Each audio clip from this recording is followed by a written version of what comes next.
Futfemreflect International video. So today I'm with Anna, who's going to tell us all about growing up playing football in Italy and Russia. Italy and Russia. Okay, so Anna, tell me, how did you first get into football? I first got into football in Russia, actually. Just on the weekends, there was a international league of all international schools and international families. They would just like come together and play, assigned a team, and just play every weekend, rain or shine, didn't really matter, snow. Nice. And yeah, I played for like a few years and just loved it. Nice. Yeah. Okay. So you were in Russia till you were how 9. old? Till you were 9. Okay, and then you moved to Italy. Yes. What were your experiences like playing football in Italy? But teams in Rome, and there weren't that many, and they were all very far away. So it would mean like a 2-hour commute to training. Only in high school, I started playing again for the high school team, but it was a mixed team. So it was not completely just women's football, but it was still good fun and nice to be back in it. Okay, so not really that many opportunities in Italy to play, which is surprising. It is very surprising. You have to be kind of like either lucky with a geographical location or commute a few hours or like at least an hour to training there and back. Wow. And that's a lot if you're training like twice a week. Exactly. Playing a match. Do you think that you actually had more opportunities to play in Russia than in Italy? It's a bit difficult because obviously I was playing in Russia when I was like very little, and then I moved to Italy. I hear a lot more about Italian football and women's football than Russian women's football. Although I'm sure they have a team. I'm sure the different big teams in the Russian league and have different women's teams and academies.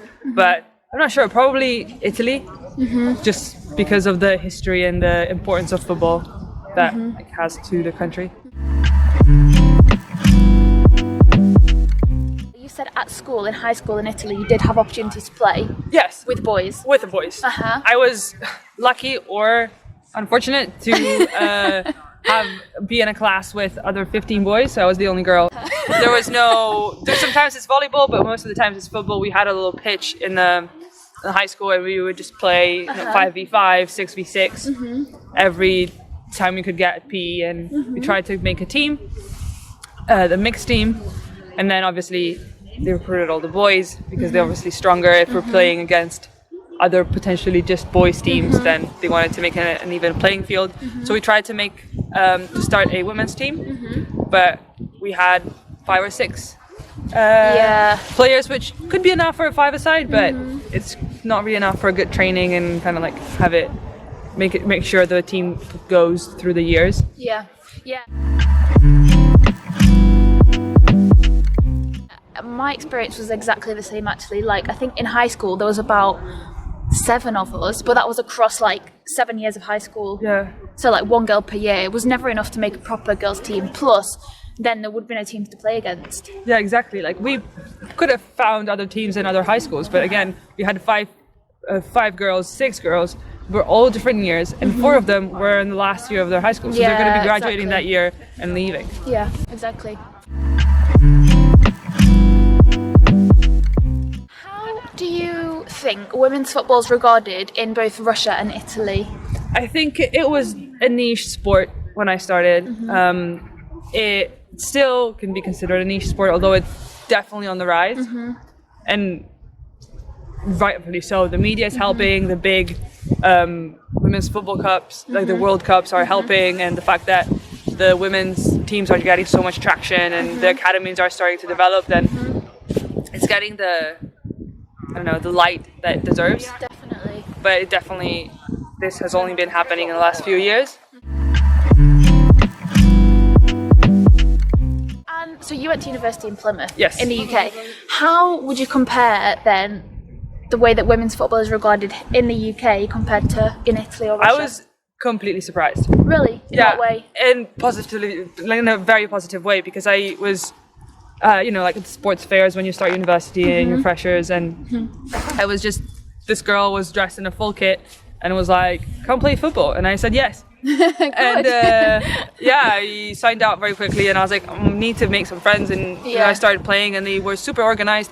We didn't have the facilities that Edinburgh has. Yeah, because we've got amazing facilities here. We don't have a pitch that just belongs to the university. We needed to use the council pitches.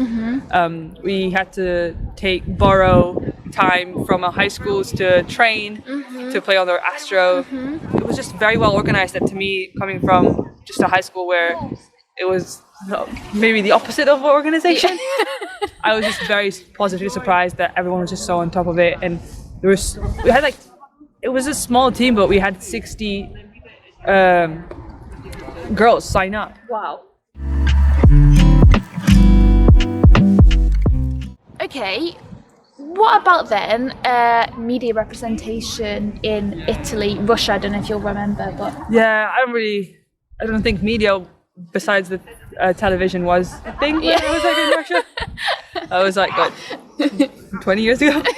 Whoa. Ouch. Sorry to hear that. It's okay. Yeah, it's fine.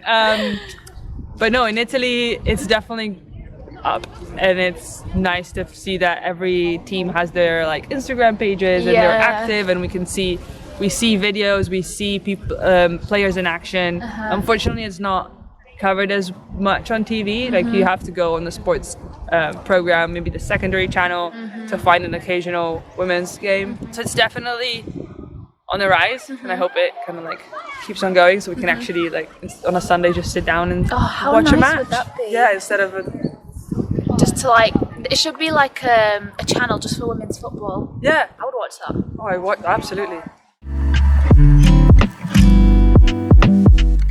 What does football mean to you?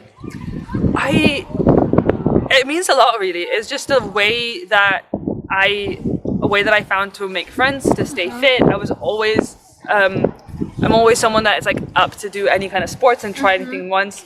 If you're competitive, it's a great way to express your competitive side. Even if you're not competitive, that's a great way to stay fit, run around. Okay, final question then. Right, what would you say to girls or women that are thinking about playing football? Just try it. Just try it. Give it a go. If you like it, great. If you don't like it, you've spent an hour and a half playing outside. Well, thanks so much, Anna. It's been a wonderful interview. Thank you for having me. Yeah, great. Well, that's all then. Yeah, okay. All right, so, bye everyone.